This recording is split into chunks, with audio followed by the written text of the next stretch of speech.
Orang yang punya akal karena sadar ini wilayah Allah, semua milik Tuhan. Itu dia tiap hari berpikir, besok Allah akan melakukan apa terhadap dunia ini. Kalau dalam kitab Hikam itu disebut al-akil mayakul madza yaf'alu Allahu bi wal ghafil mayakul madza af'al. Kamu merencanakan sesuatu mau plesir ternyata gempa. Mau wisata ke Rusia ternyata perang. Kamu tidak pernah tahu apa yang akan terjadi besok. Wa ma tadri nafsum madza taksibu ghada. Tapi anda semua kita ini sering punya jadwal permanen. Makanya saya kalau diundang siapa saja, sana takdir. Yang jelas Gus ini acara penting. Ya masih acara penting nak pangeran ngersakno apa piye? Kowe ape dadi pangeran, kamu kok mau jadi Tuhan? Itu kadang ya kiai gitu. Penting Gus acara ini jenengan harus memastikan bisa.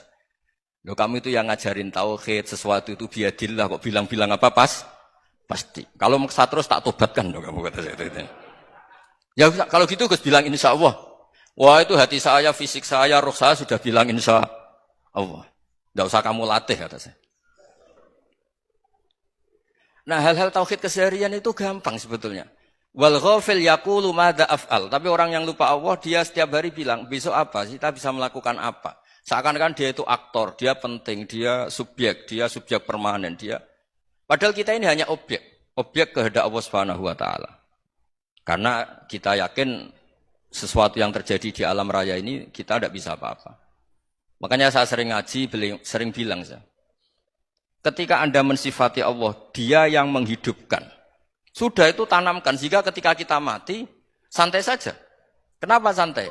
Allah punya cara menghidupkan kita. Zaman kita hidup juga gak tahu caranya ngelola jantung, ngelola paru-paru. Kamu juga gak tahu ngelola oksigen yang tidak beracun, tidak mengandung polusi. Tahu-tahu hidup. Gak ingin tua ya tahu-tahu tua, gak ingin mati tahu-tahu mati. Selama ini kita hidup juga gak tahu apa sebetulnya. Hanya gaya tok, punya jadwal, punya planning. Kalau kamu bisa menentukan pilihan Anda, pasti Anda istrinya cantik, 4 neriman semua, kona'ah semua. Nyatanya enggak kan? Ada 1 jelek, cerewet. Wah itu kan, nyatanya enggak bisa apa-apa Anda kan? Dan kamu bawa mati lagi. Itu kan, istri Anda juga gitu, punya keinginan, punya suami yang ganteng, yang jabat, yang neriman, yang enggak poligami. Ya enggak kesampaian juga. Kalau kita ngitung tingkat kegagalan kita itu gagal terus. Ya kan? Nah, terus ingat Allah. Madza yaf'alu Allahu bi. Orang yang punya akal selalu berpikir Allah itu menghendaki apa terhadap saya. Lalu sama-sama orang gitu. Ngelihat orang yang serius. Itu kata Anda itu pemikir berat, serius. Senang punya tokoh yang merengut karena kamu anggap serius. Tapi sebagian orang nganggap orang yang serius itu wong merengut, wong masam, wong muka kok ditekuk.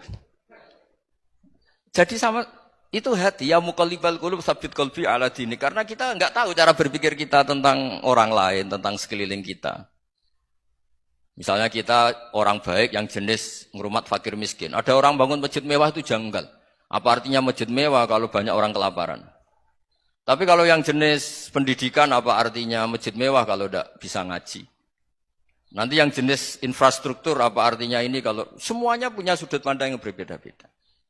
Dan Islam mengapresiasi semua kebaikan.